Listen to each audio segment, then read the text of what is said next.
Olá, meu nome é Vinícius Alves. Hoje estou aqui para falar sobre acordo pré-nupcial ou pacto antenupcial.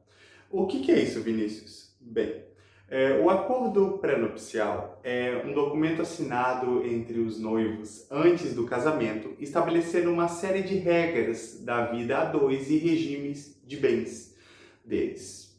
Bom, esse acordo versa sobre uma universalidade de coisas, pode abranger questões muito específicas, mas o foco central está no regime de bens, especificação de bens, multas e bônus e a vida cotidiana do casal. Eu vou dar um exemplo muito simples, extremo, mas bem famoso.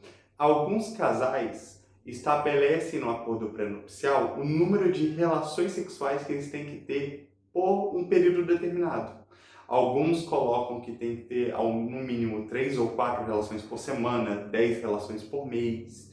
Sim, isso é possível colocar num acordo pré-nupcial, porque o direito brasileiro na esfera privada permite que as partes façam tudo, pactuem tudo que não seja ilegal. Ou seja, se a lei não proíbe expressamente, as partes podem pactuar entre si se forem maiores, capazes e toda aquela questão de estarem no gozo e exercício pleno dos seus direitos e das suas faculdades mentais. Isso é muito importante.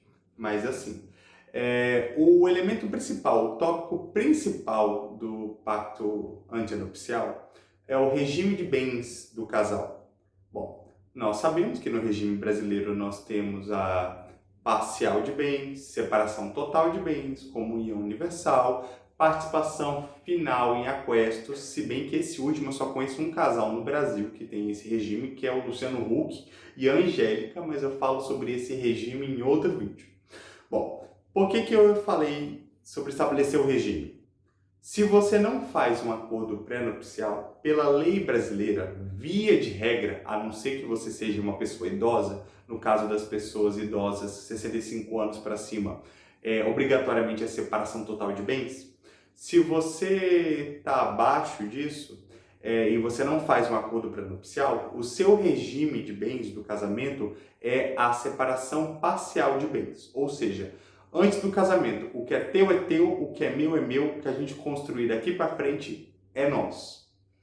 Mas eu falei sobre especificação de bens, não falei? Bom, no acordo pré-nupcial, isso vale mais para casos extremos, como o da separação total ou da comunhão universal, que as partes estão pactuando entre si o que é de cada um, mesmo em caso de divórcio.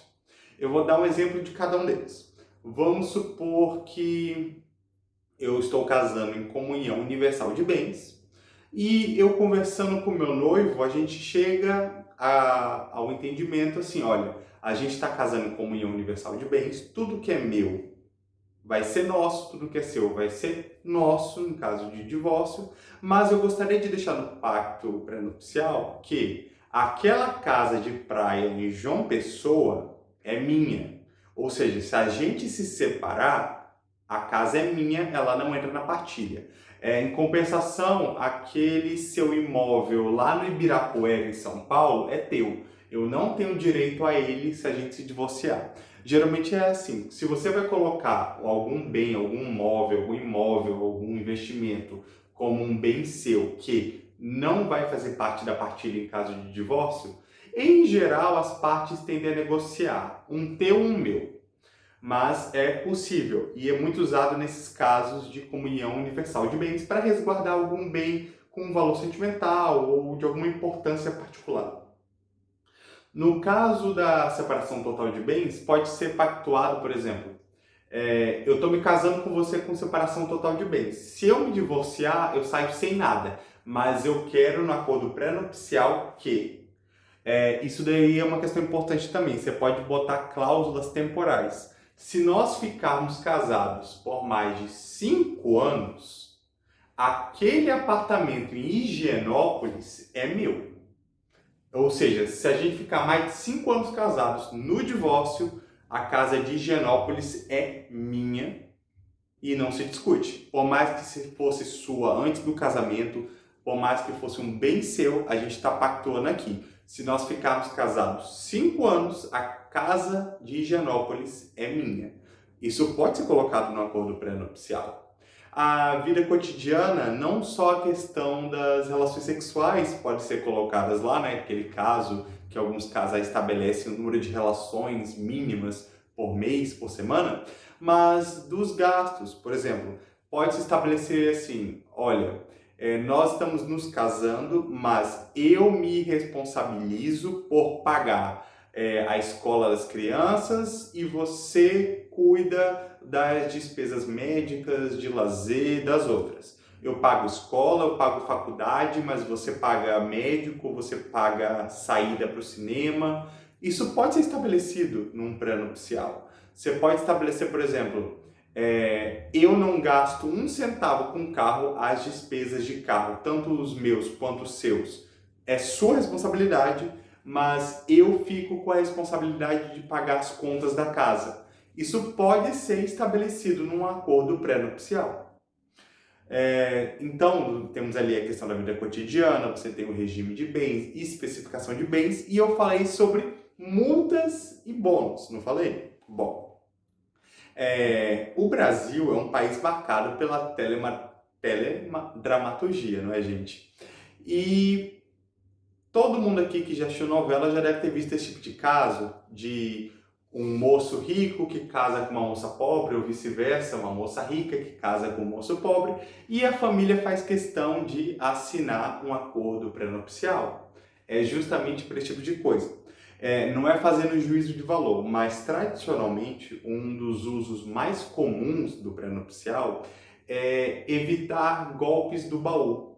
Famílias de alta classe, com dinheiro ou nome, eles geralmente só se casam com esses acordos para se resguardar, se proteger. Muitas vezes não é nem questão de desconfiança, é uma praxis já enraigada, é uma praxis de autopreservação natural. Inclusive, muitas famílias que são donas de grupos, conglomerados empresariais, eles já fazem todo esse planejamento dos seus membros para que eles casem já tendo um pré-nupcial ali, ó, na gaveta. Ah, tu vai casar? Não, não quero saber quem é a noiva, mas já dá isso daqui para ela ler. É uma primeira versão, um draft do pré-nupcial.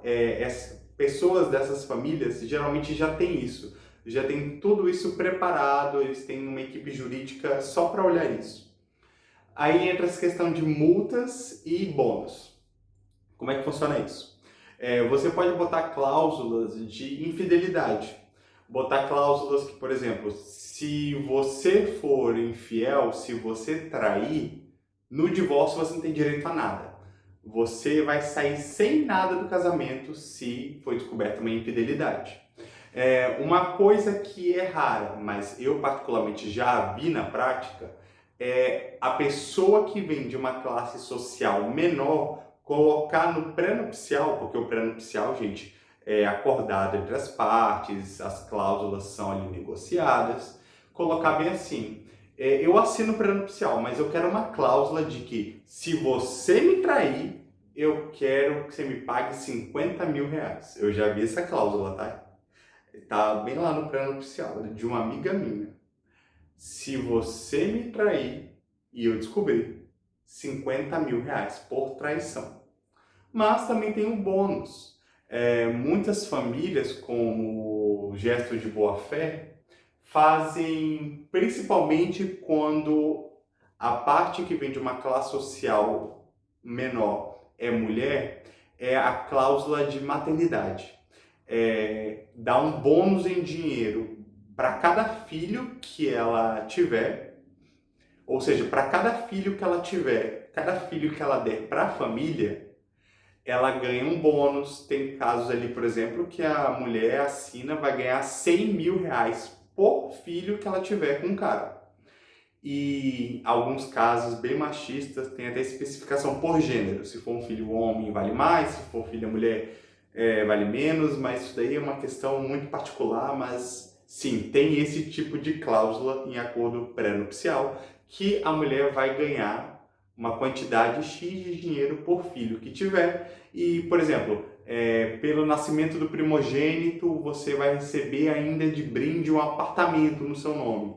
Tem esse tipo de cláusula nesse contrato pré-nupciais. Tem o tempo de casamento, assim, você fica casada por pelo menos 5 anos. Se você se divorciar dentro de 5 anos, você fica sem nada. Mas se você ficar casada com ele por 5 anos, a partir dos 5 anos, para cada ano que você ficar casada, você ganha R$ 1 milhão.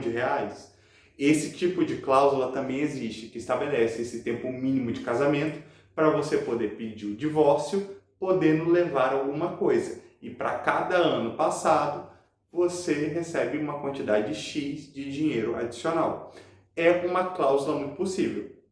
Por que eles fazem isso? Geralmente, quando tem essa cláusula de se você se divorciar depois de 5 anos, para cada ano que você passou casada, você recebe X, geralmente essas cláusulas estão atreladas à pessoa abrir mão de outras coisas no divórcio. Ou seja, vamos supor que você casou, tem essa cláusula, e você vai receber 500 mil por ano que você ficou casada. E você se divorcia depois do tempo mínimo, você fica 8 anos. Você levou ali 4 milhões. Você só leva os 4 milhões, você não tem direito a mais nada. Você não tem direito a bens, imóveis, carros. Essas cláusulas geralmente vêm atreladas a isso. Você pega esse bônus dos anos acumulados e não leva mais nada. Então, o acordo pré-nupcial ele é muito versátil, ele pode versar sobre muitas coisas e é sempre a opção mais sensata para qualquer relacionamento. Mas Vinícius, você pede para alguém assinar um acordo pré-nupcial é porque você não confia na pessoa ou você já está pensando no divórcio? Não, gente.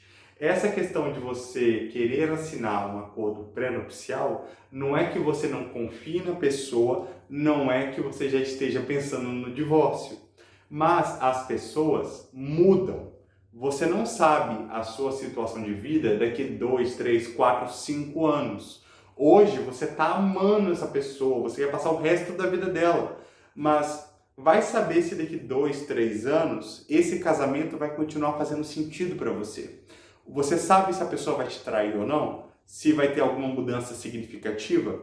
Eu já vi casais que se amavam muito, mas se separaram porque uma das partes recebeu uma promoção, teve que ir para outra cidade e a outra parte não estava disposta a mudar de cidade, mudar tudo que ela conhecia e preferiu se divorciar, não por falta de amor, mas porque a prioridade e o coração dela estava aqui e da outra pessoa estava em outro lugar. E não tem nada de errado nisso, gente. Então, o acordo pré-nupcial é justamente você ter esse cuidado com a outra parte. Porque se chegar ao ponto do divórcio, vocês não brigam por coisas que já estão determinadas lá. Então, é melhor fazer um acordo pré-nupcial estabelecendo o regime de bens, alguns bens específicos que é de cada um, se vai ter cláusula de bônus por cada filho, por cada ano de casado que você tiver junto, se vai ter multa por traição, porque isso é até para preservar o casamento. Você já está num casamento que você sabe como ele vai transcorrer e se chegar a um fim, já está estabelecido. Então é muito melhor você fazer isso com a cabeça fria, enquanto você ainda ama e você tem essa generosidade no coração e deixar as regras estabelecidas, do que com cabeça quente passar anos brigando num tribunal por coisas que você talvez nem queira, que talvez não seja pelo dinheiro, talvez não seja pelos imóveis, mas só pela vontade de machucar o outro. Se você faz um pré-nupcial, você está se preservando a sua saúde mental, o seu tempo. Então, é até um ato de amor você fazer a pessoa assinar um pré-nupcial, você oferecer um pré-nupcial para vocês se casarem. Isso quer dizer que você leva o relacionamento a sério e entende que a vida tem variáveis que ninguém pode prever, tudo pode acontecer e é muito bom, enquanto vocês estão apaixonados, com a cabeça fresca, deixar tudo assinado, estabelecido. A gente vai casar em comunhão parcial de bens, aquele bem é teu, esse bem é meu, a gente não vai misturar isso, a gente vai deixar estabelecido que se a gente tiver filhos, esse gasto são meus, esse gasto são seus. Eu entendo mais de carro, deixa a conta do mecânico comigo, você cuida das contas da casa e deixa tudo isso estabelecido, porque se der briga, se o amor acabar, se tiver traição, se acontecer qualquer coisa, já estão escritas as regras e é só seguir o roteiro. Agora, é claro que tem todo esse estigma que, se você quer que eu assine um pré-nupcial, é porque você não confia em mim. Tem essa coisa, né, que famílias ricas geralmente fazem pessoas, quando um membro dessa família com dinheiro, com nome, vai casar com alguém de uma classe social abaixo, eles assinam para se preservar. Mas, gente, não é bem assim, tá? Muitas vezes, até em casamentos das mesmas classes, principalmente nas elites, tem pré-nupcial. Fazendo aqui, falando sobrenomes, se o Mairim que for casar com o Scarpa, os dois vão assinar um pré-nupcial. Não importa que os dois sejam de famílias quatrocentonas brasileiras. Eles vão assinar o pré-nupcial. Porque até para as elites, o pré-nupcial não é nenhuma questão de confiar ou não confiar. É estabelecer regras. Um acordo pré-nupcial é basicamente você estabelecer as regras do jogo antes de você entrar no jogo. E não é muito mais confortável você começar a jogar sabendo que existem regras e se tiverem problemas, vocês não vão ter que discutir nem brigar porque já está tudo estabelecido? Um acordo pré-nupcial é isso, gente. É você estabelecer limites, você estabelecer regras, você estabelecer padrões que fazem sentido para a relação que você está desenvolvendo com aquela outra pessoa. Um pré-nupcial não é desconfiança, não é já estar pensando no divórcio.